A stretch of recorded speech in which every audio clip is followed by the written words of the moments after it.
A pleasure to meet y'all at last, and welcome back to HJN Season 3. And well, this is what I'll pretty much consider to be the second last piece for Bandtastic. And so, here we go. We're going to take a bit of a step away from the majority of countries worth of music that I've talked about. Such countries will include America, England, and Canada, to name a few.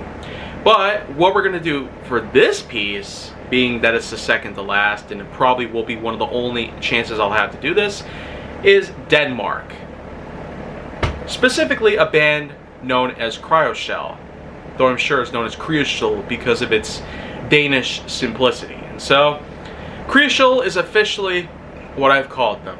So, take it or leave it. This was a band originally formed in 2006 and had members like Kasper Soderlund and Christine Lorentzen.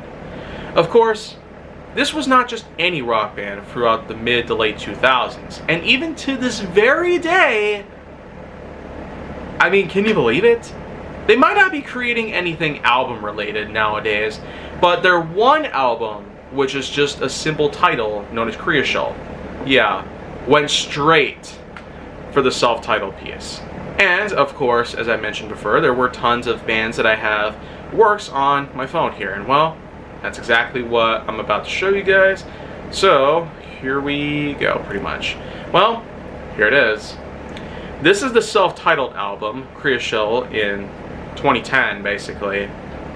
It includes a total of 10 singles, 5 of which were eventually converted into an extended play called Creeping in My Soul, which was also a 2010 release. But believe it or not, this one extended play actually did allow for an original title known as Creeping in My Soul to become their best known single yet. Surely, you know them because of this song. But another good reason to get to know about the band Cryoshell is because of their involvement with the Bionicle toy line. Yeah, that's right. For a lot of early Bionicle commercials, especially between 2006 and 2009, they actually made a lot of accompanying soundtracks to fit in with the commercials. That kind of specific cinematic rock tone that has been implemented in there has in fact carried on over with their own original work. And man, they did an amazing job. A couple of things in relation to the fact that they included their own rockin' tunes, their subliminal guitar riffs and intense pounding of the drums. Combined with that, you got yourself the strings that you definitely would expect to hear in a Hollywood blockbuster. That sure is really how I've ultimately felt. Of course, it is actually common placement nowadays, mostly because of Fall Out Boy, for Hollywood strings to be an accompanying piece of rock. Now that's pretty much a good way to go. Of course, we know that rock and cinematic, they have come together pretty well, like bread and butter. But it's not just with that that's made Cryoshell stand out from the crowd.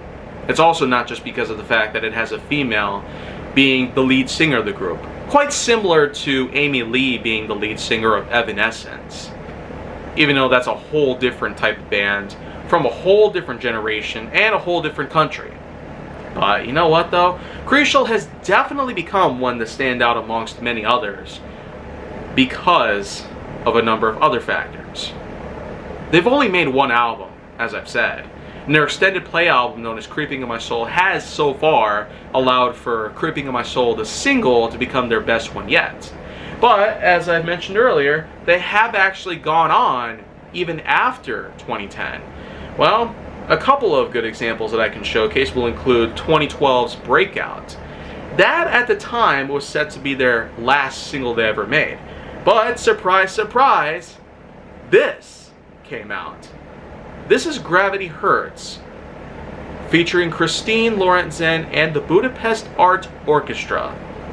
That's right, this was basically a classic single that they made all the way back when the band was originally founded in 2006, known as Gravity Hurts.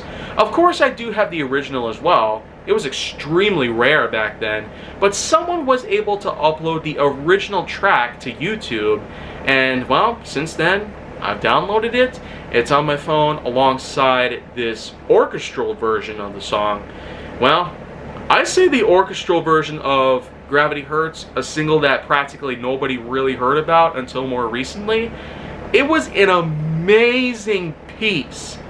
Like, wow. I mean, the Budapest Art Orchestra themselves, they're a great series of instruments, all blended together into beautiful compositions. But for them to collaborate with a well-known Danish rock band for this exact period was an insane, amazing thing to do.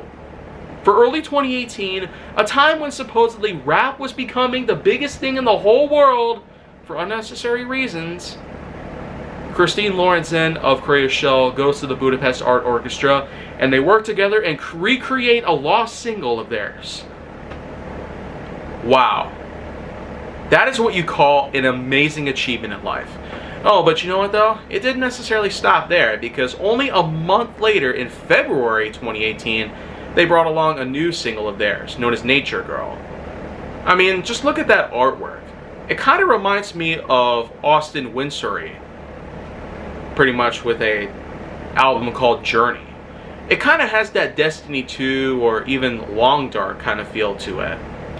Although looking at it now, it almost gives me feelings of Star Wars Jedi Fallen Order. I mean, it's that kind of specific noir and dystopian future look with a rising sun in the background.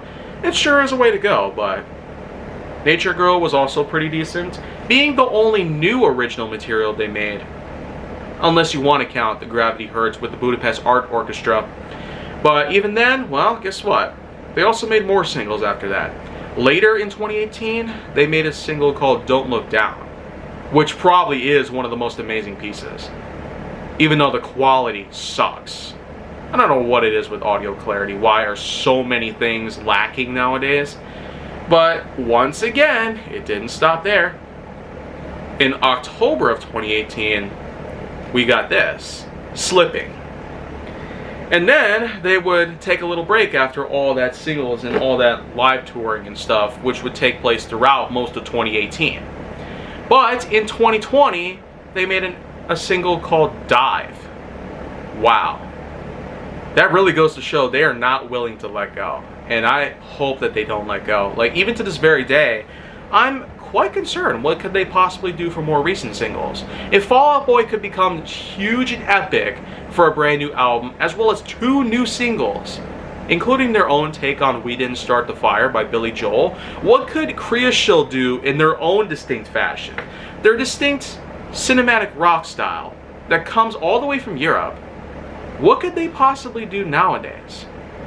I myself haven't really checked on them all that often, but I can probably suggest that they might have new works coming towards us at some point. It's hard to tell, really, because there hasn't really been much involvement here and there. And on top of that, a singer that used to collaborate with them, known as Niels Brink, who was also a Danish singer and artist, whom unfortunately hasn't really done a lot in musical history and whatnot. Like I said though, the fact that they went on ahead and made a pretty epic comeback throughout most of 2018, it definitely made my 2018, that's for sure. It was a pretty good year for a number of reasons. But the fact that Cryoshell pretty much came out after a near 6-year hiatus, I mean, after 2012, I felt like it was over. They were great for the time. But oh man, I feel like they've done even better nowadays. Especially since 2018, going all the way to 2020 with their single known as Dive. I'm certain they might have more recent works coming soon. It's hard to tell, but maybe the future will be a little more brighter than we thought. Until then though, I might have to do some research on that part. But thank you very much for coming to the second to last piece of Bandtastic. And tomorrow, one last band will be talked about, and you could probably take a wild guess as to who it is.